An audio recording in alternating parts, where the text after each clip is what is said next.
ಗುರುಭ್ಯೋ ನಮಃ. ಶ್ರೀಮಾತ್ರೇ ನಮಃ.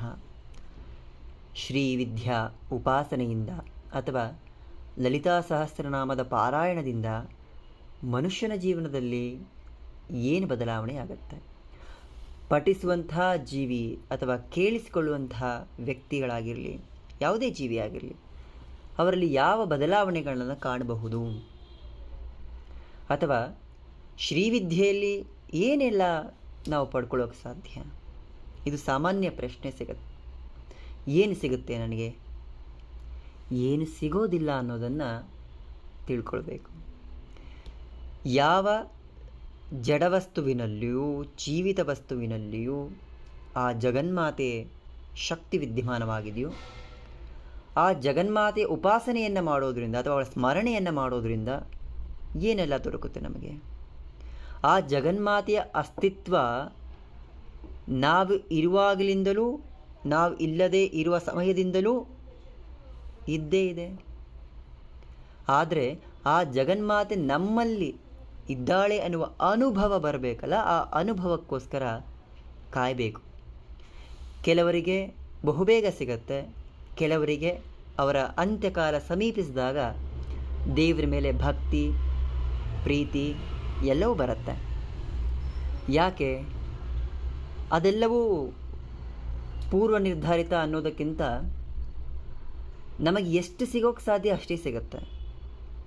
ಲಲಿತಾ ಸಹಸ್ರನಾಮವನ್ನು ಯಾರು ಪಾರಾಯಣ ಮಾಡ್ತಾ ಇರ್ತಾರೆ, ಸ್ವತಃ ಕೆಲವರಿಗೆ ಆ ಜಗನ್ಮಾತೆಯೇ ಶ್ರೀವಿದ್ಯೆ ಉಪದೇಶ ಮಾಡಿ ಮಂತ್ರದೀಕ್ಷೆಯನ್ನು ಕೊಟ್ಟು ಹೋಗಿದ್ದಾಳೆ. ಲಲಿತಾ ಸಹಸ್ರನಾಮ ಸಾಧಾರಣ ಯಾವುದೋ ಸ್ತೋತ್ರಗಳ ರೀತಿಯಲ್ಲಿ, ಮಾಲಾಮಂತ್ರಗಳ ರೀತಿಯಲ್ಲಿ, ಬೇರೆ ದೇವತೆಗಳ ಸಹಸ್ರನಾಮ ಥರ ಅಲ್ಲ. ಲಲಿತಾ ಸಹಸ್ರನಾಮ ಹೇಳೋದಕ್ಕೆ ತುಂಬ ಸುಲಭ, ಆದರೆ ಅದರ ಚೈತನ್ಯ ಶಕ್ತಿ ಇದೆಯಲ್ಲ, ಅಗಾಧ. ಅದರ ಫಲಗಳನ್ನು ಎಣಿಸೋದಕ್ಕೂ ಸಾಧ್ಯ ಇಲ್ಲ. ಅದು ಸಾಧಾರಣ ಬದಲಾವಣೆ ಏನಿರುತ್ತೆ ಲಲಿತಾ ಸಹಸ್ರನಾಮದಲ್ಲಿ ಬರುತ್ತೆ. ದೇವಿಯ ಕೈಗಳಲ್ಲಿರುವ ಆಯುಧಗಳನ್ನು ವರ್ಣನೆ ಮಾಡುವಾಗ ಹೇಳ್ತಾರೆ, ಕ್ರೋಧವನ್ನು ನಿಯಂತ್ರಣ ಮಾಡುವಂತಹ ಅಂಕುಶವನ್ನು ಹಿಡಿದಿದ್ದಾಳೆ. ಯಾರು ಲಲಿತಾ ಸಹಸ್ರನಾಮ ಪಾರಾಯಣ ಮಾಡ್ತೀವಿ ಅಥವಾ ಶ್ರೀವಿದ್ಯೆ ಉಪಾಸನೆಯಲ್ಲಿರ್ತೀವಿ, ನಾವು ನಮ್ಮ ಕೋಪವನ್ನು ನಿಯಂತ್ರಣ ಮಾಡಿಕೊಂಡಿರ್ತೀವಿ. ಯಾವುದೇ ಪರಿಸ್ಥಿತಿಯಲ್ಲೂ ವಿಚಲಿತರಾಗದೆ ಶಾಂತ ರೀತಿಯಲ್ಲಿ, ಯಾಕಂದರೆ ಆ ಜಗನ್ಮಾತೆ ಇರೋದೇ ಅತ್ಯಂತ ಶಾಂತ ಸ್ವರೂಪದಲ್ಲಿ, ಆ ಮಂದಸ್ಮಿತ ನಗುವಿನಲ್ಲಿ. ಅವಳ ಉಪಾಸನೆ ಮಾಡುವಾಗ ಆ ಉಪಾಸನಾ ವ್ಯಕ್ತಿ ಯಾರೇ ಇದ್ದರೂ ಅವಳ ಅಂಶ ಬರಲೇಬೇಕು.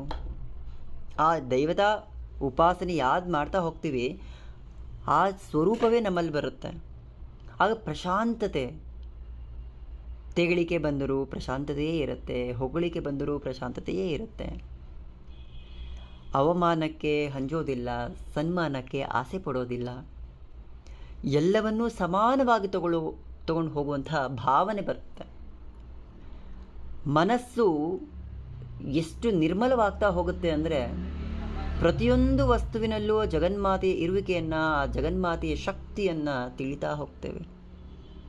ಯಾವುದರಲ್ಲಿ ಆ ತಾಯಿ ಇಲ್ಲ? ಏನಿಲ್ವೋ ಅದರಲ್ಲೂ ತಾಯಿ ಇದ್ದಾಳೆ. ಅನೇಕ ಕೋಟಿ ಬ್ರಹ್ಮಾಂಡ ಜನನಿ, ಅವಳಿಗೆ ಯಾವುದೇ ಸೀಮಿತವಾದ ಶಕ್ತಿ ವ್ಯಾಪ್ತಿ ಇಲ್ಲ. ಎಲ್ಲ ದೇವತೆಗಳಿಗೆ ಒಂದು ಸೀಮೆ ಇದೆ. ಒಂದು ಬ್ರಹ್ಮಾಂಡದ ದೇವತೆಗಳು ಮತ್ತೊಂದು ಬ್ರಹ್ಮಾಂಡದ ದೇವತೆಗಳಿಗೆ ಏನನ್ನು ಕೊಡೋಕ್ಕೆ ಸಾಧ್ಯ ಇಲ್ಲ. ಆ ಶಕ್ತಿ ಆ ಬ್ರಹ್ಮಾಂಡಕ್ಕೆ ಮಾತ್ರ ಸೀಮಿತವಾಗಿದೆ. ಆದರೆ ಜಗನ್ಮಾತೆಯ ಶಕ್ತಿ ಹಾಗಲ್ಲ. ಅನೇಕ ಕೋಟಿ ಬ್ರಹ್ಮಾಂಡ ಜನನಿ ಅವಳು. ಎಲ್ಲ ಬ್ರಹ್ಮಾಂಡಗಳನ್ನು ನಿಯಂತ್ರಿಸುವ ಏಕೈಕ ಪರಾಶಕ್ತಿ. ಅದಕ್ಕೆ ಅವಳನ್ನು ಪರಾಶಕ್ತಿ ಅಂತ ಕರಿತೀವಿ. ಪರ ಅನ್ನುವ ಆ ಪದದ ಅರ್ಥವನ್ನು ತಿಳಿದುಕೊಂಡ್ರೆ ಜೀವನದಲ್ಲಿ ಸಮಾನತೆಯನ್ನು ಅಥವಾ ಆ ಒಂದು ಮನಸ್ಸಿನ ಒಂದೇ ಸ್ತರವಾದ ಸ್ಥಿತಿಯನ್ನು ನಾವು ಪಡೆದುಕೊಳ್ಬೋದು. ಏನದು ಪರ? ಎಲ್ಲವನ್ನೂ ಮೀರಿದ್ದು, ಯಾವುದು ಆರಂಭದಿಂದ ಅಂತ್ಯದವರೆಗೂ ಅವಿನಾಶಿಯೋ, ಅತ್ಯಂತ ಶ್ರೇಷ್ಠವಾಗಿದೆಯೋ ಅದೇ ಪರ. ಸಕಲ ಚರಾಚರ ವಸ್ತುಗಳಲ್ಲಿ ಯಾವುದು ವ್ಯಾಪಕವಾಗಿದೆ ಅದೇ ಪರ. ನಮ್ಮಲ್ಲಿಯೂ ನಿಮ್ಮಲ್ಲಿಯೂ ಇರುವಂತಹ ದಿವ್ಯ ಶಕ್ತಿ. ದೇವಿಯನ್ನು ಭಾವನೆಗಳ ಮೂಲಕ ನಾವು ನಮ್ಮಲ್ಲಿ ಅನುಭವಿಸಿಕೊಂಡಾಗ ಮಾತ್ರ ಅವಳ ಚೇತನಾ ಶಕ್ತಿ ನಮಗೆ ಸಿಗುತ್ತೆ. ಅದೇ ಶ್ರೀವಿದ್ಯೆ.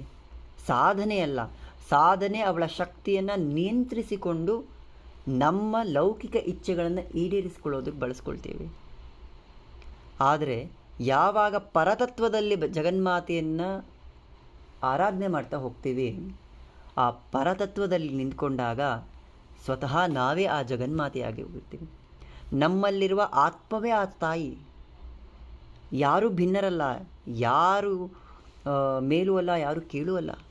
ಎಲ್ಲರಲ್ಲಿಯೂ ಆ ಜಗನ್ಮಾತೆಯ ಅಂಶವೇ ಇರುವಾಗ ನಾವು ನಮ್ಮಲ್ಲಿ ಗಮನವಿಟ್ಟು ನೋಡಿದಾಗ ಈ ನಶ್ವರ ದೇಹ ಹೋಗಿ ಚಿದಾನಂದ ಸ್ವರೂಪಿಣಿಯಾದ ಭಗವತಿಯನ್ನು ನಮ್ಮಲ್ಲೇ ನಾವು ಕಾಣ್ಕೊಳ್ಬೋದು.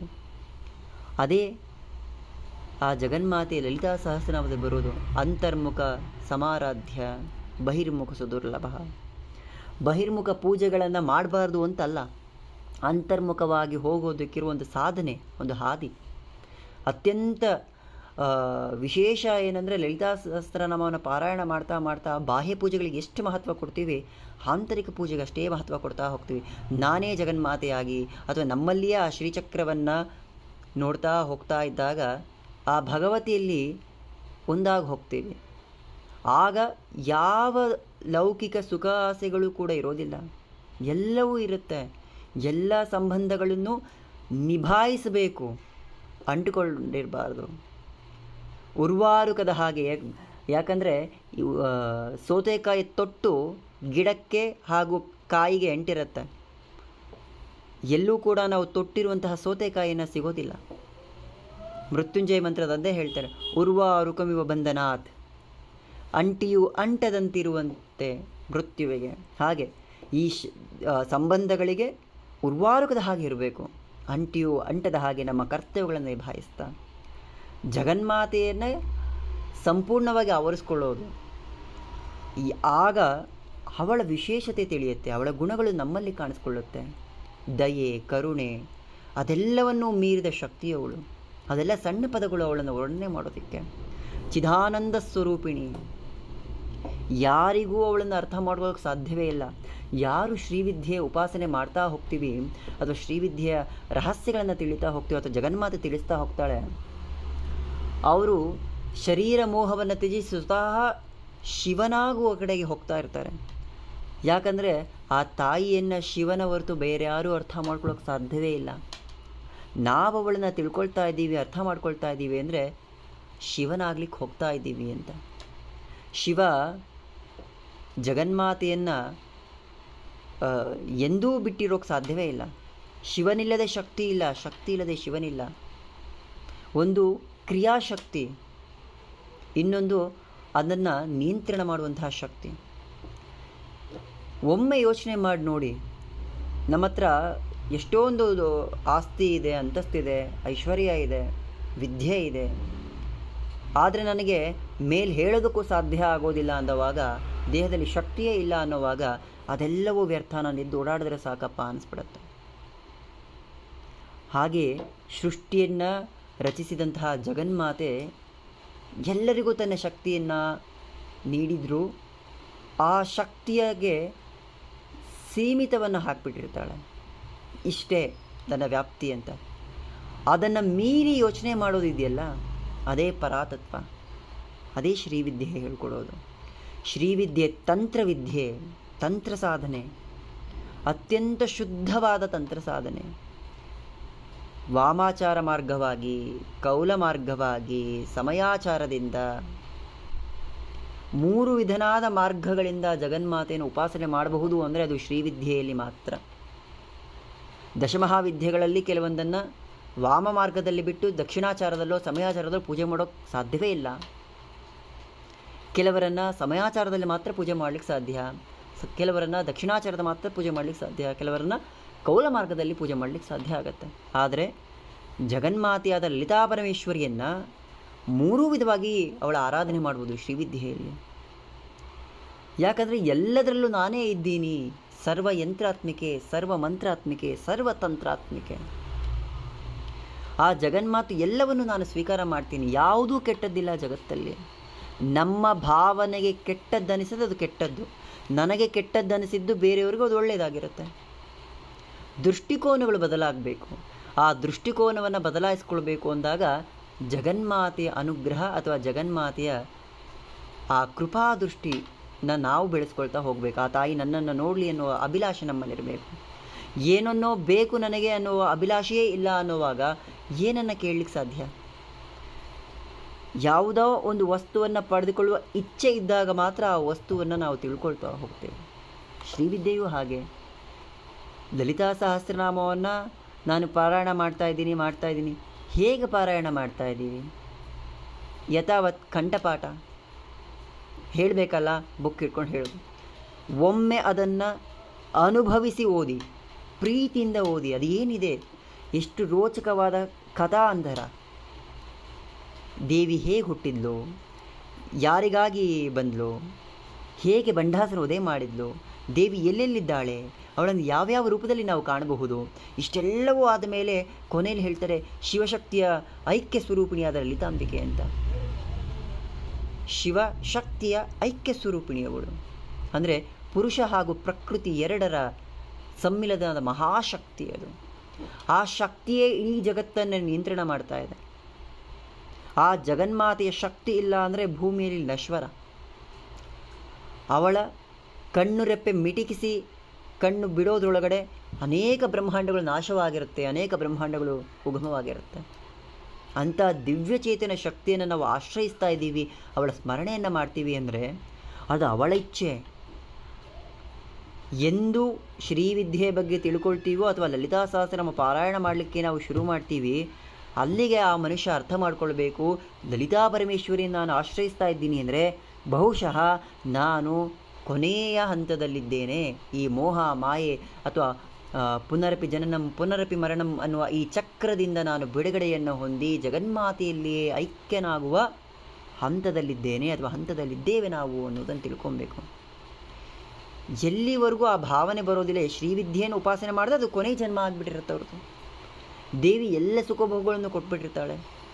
ಎಲ್ಲ ಮಾನಸಿಕ ಸ್ಥಿತಿಗಳಿಂದ ಅವನನ್ನು ಮೇಲೆ ತಗೊಂಡು ಬಂದು ಇನ್ನೇನೂ ಬೇಡ ನೀನು ಸಾಕು ಅನ್ನೋ ಮಟ್ಟಕ್ಕೆ ಕರ್ಕೊಂಡು ಹೋಗ್ತಾಳೆ. ಆ ಸ್ಥಿತಿಗೆ ಬರುವುದೇ ತುರ್ಯಾವಸ್ಥೆ. ಪರಾ ಅವಸ್ಥೆಯಲ್ಲಿ ಬದುಕಬೇಕು. ಪರಾ ಅವಸ್ಥೆಗೆ ಬಂದಾಗ ಜೀವನದ ಅನೇಕ ಸತ್ಯಗಳು ಹೊರಗೆ ಬರುತ್ತೆ. ಸಾವು ನೋವು ಏನೂ ಅಲ್ಲ. ಯಾವುದು ಸಾವು? ಸತ್ತವರೆಲ್ಲರೂ ಹುಟ್ಟಲೇಬೇಕು, ಬೇರೆ ರೂಪದಲ್ಲಿ, ಬೇರೆ ಜಾಗದಲ್ಲಿ, ಅಥವಾ ಹುಟ್ಟಿದ್ದೇ ಮನೆಯಲ್ಲಿ, ತನ್ನದೇ ಮನೆಯಲ್ಲಿ, ತನ್ನದೇ ಸಂಬಂಧಿಕರಲ್ಲಿ, ಅಥವಾ ಬೇರೆಲ್ಲೋ ಹುಟ್ಟಲೇಬೇಕು. ಆತ್ಮಕ್ಕೆ ಮಾತ್ರ ದೇಹ ನಶ್ವರವಾಗಿ ಭೂಮಿಯಲ್ಲಿ ಲೀನವಾಗುತ್ತೆ. ಹಾಗಿರುವಾಗ ಸಾವು ಅನ್ನುವಂಥದ್ದು ಕೇವಲ ಒಂದು ಕ್ಷಣ, ಅದು ಏನೂ ಅಲ್ಲ. ಆ ಪರತತ್ವವನ್ನು ಒಮ್ಮೆ ಅನುಭವಿಸಿದರೆ ಸಾವು ಕೂಡ ಸುಂದರವಾಗಿ ಕಾಣುತ್ತೆ. ಹೊಸತನವನ್ನು ನೀಡುವಂತಹ ಒಂದು ಚೇತನಾಶಕ್ತಿಯಾಗಿರುತ್ತೆ. ಯಾವುದನ್ನೂ ಕೂಡ ಬಿಟ್ಟು ಬಿಡದೆ ಮಾಡುವುದಕ್ಕಿಂತ ಆ ಅನುಭವಿಸಿ ಮಾಡುವುದಿದೆಯಲ್ಲ, ಅದು ಚೇತನಾಶಕ್ತಿಯಾಗಿರುತ್ತೆ. ನಾಳೆಯಿಂದ ಲಲಿತಾ ನವರಾತ್ರಿ ಶುರುವಾಗುತ್ತೆ. ಲಲಿತಾ ನವರಾತ್ರಿಯಲ್ಲಿ 9 ದಿನಗಳ ಕಾಲ ಜಗನ್ಮಾತೆಯ ಉಪಾಸನೆ ಮಾಡುವವರಿಗೆ ಆ ಗುಪ್ತ ನವರಾತ್ರಿ ವಿಶೇಷ. ಆದಷ್ಟು ನವರಾತ್ರಿಯಲ್ಲಿ ರಾತ್ರಿ ಕಾಲದಲ್ಲಿ ದೇವಿಯ ಆರಾಧನೆ ಮಾಡಿ ಅಥವಾ ಲಲಿತಾ ಸಹಸ್ರನಾಮ ಪಾರಾಯಣ ಮಾಡಬಹುದು. ಯಾರಿಗೆ ಪ್ರತ್ಯಂಗಿರೆಯ ಒಲವು ತಗೊಳ್ಬೇಕು ಅಥವಾ ಪ್ರತ್ಯಂಗಿರಾ ದೇವಿಯ ಅನುಗ್ರಹ ಪ್ರಾಪ್ತಿಯಾಗಬೇಕು ಅಂತ ಇರುತ್ತೆ, ಈ ಲಲಿತಾ ನವರಾತ್ರಿಯಲ್ಲಿ 5 ಮುಖದ ದೀಪವನ್ನು ಇಟ್ಟು ದೇವಿಯ ಅಷ್ಟೋತ್ತರ ಹಾಗೂ ಲಲಿತಾ ಸಹಸ್ರನಾಮದಿಂದ ಅವಳಿಗೆ ಅರ್ಚನೆ